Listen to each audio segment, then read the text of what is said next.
ఇజ్రాయెల్తో యుద్ధాన్ని ముగించేందుకు హమాస్ పలు వ్యూహాలు పన్నుతుంది. కాల్పుల విరమణ ఒప్పందానికి ఇజ్రాయెల్ ససేమి రానడంతో హమాస్ బందీల వీడియోలను ఒక్కొక్కటిగా విడుదల చేస్తుంది. కొద్ది రోజుల క్రితం ఓ యువకుడి వీడియో విడుదల చేసిన ఇజ్రాయెల్ తాజాగా 19 ఏళ్ల జవాన్ ఆల్బన్స్ వీడియోలు విడుదల చేసింది. బందీల ఆర్తనాదాల వీడియోలు రిలీజ్ చేస్తే ఇజ్రాయెల్ కాల్పుల విరమణ చేపడుతుందని హమాస్ భావిస్తుంది. అయితే హమాస్ ప్లాన్ కు తాము తలొగ్గేది లేదని, ఉగ్రవాదులను పూర్తిగా అంతం చేస్తామని ఇజ్రాయెల్ ప్రధాని నెతన్యాహు ఆగ్రహం వ్యక్తం చేశారు.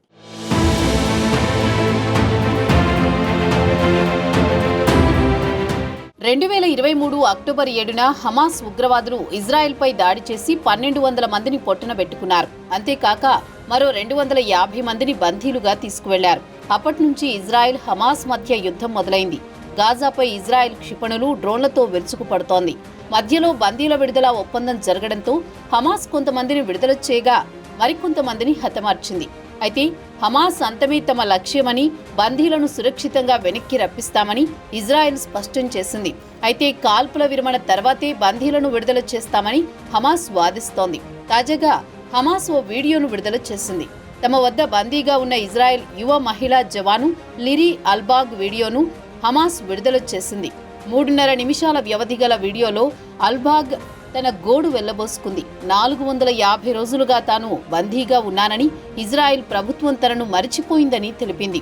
ప్రస్తుతం ఇప్పుడు అల్బాగ్కు 19 ఏళ్లు. తన జీవితమంతా ముందే ఉందని, కానీ తన జీవితానికి తాత్కాలికంగా బ్రేక్ పడిందని తెలిపింది. ఇక హమాస్ విడుదల చేసిన ఈ వీడియోపై అల్బాగ్ కుటుంబం స్పందించింది. వీడియోలో తమ కూతురు పూర్తి మానసిక క్షోభతో కనిపిస్తోందని ఆమె తండ్రి ఆవేదన వ్యక్తం చేశారు.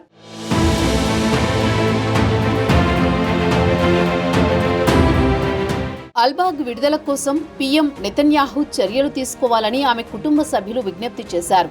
ఇజ్రాయెల్పై హమాస్ దాడి చేసిన సమయంలో 6 సైనికులను బందీలుగా తీసుకువెళ్లారు. అందులో అల్బాగ్ ఒకరు.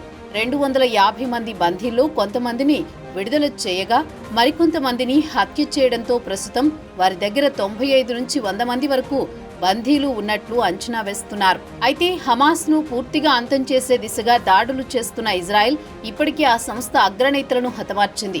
ఒక్కొక్కరుగా హమాస్ అగ్రనేతలు ప్రాణాలు కోల్పోతుండటంతో ఆ సంస్థ కాల్పుల విరమణకు సిద్ధమని చెబుతోంది.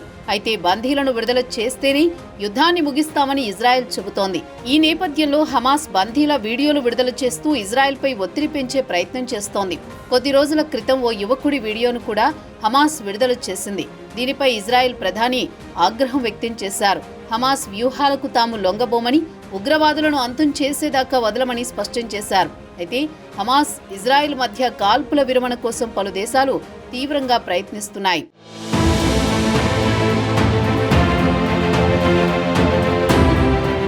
ఇదిలా ఉండగా గాజాపై ఇజ్రాయెల్ దాడులు కొనసాగుతున్నాయి.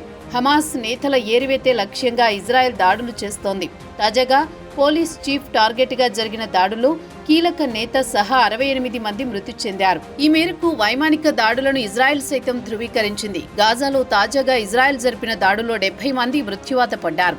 2 ఇళ్లపై జరిగిన బాంబు దాడుల్లో దాదాపు 17 మంది మరణించారు.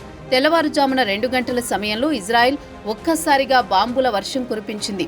ఈ దాడుల్లో ఒక కుటుంబం తమ కళ్లెదుటే మృతి చెందారని ప్రత్యక్ష సాక్షులు తెలిపారు. చనిపోయిన వారిలో ఎక్కువ మంది మహిళలు, చిన్నపిల్లలే ఉన్నారని గాజా ఆరోగ్య శాఖ అధికారులు తెలిపారు. వీరిలో హమాస్ పోలీస్ చీఫ్ హసామ్ షాహ్వాన్తో పాటు మరో కీలక హమాస్ నేత మహమ్మద్ సలాహ్ కూడా ఉన్నారు.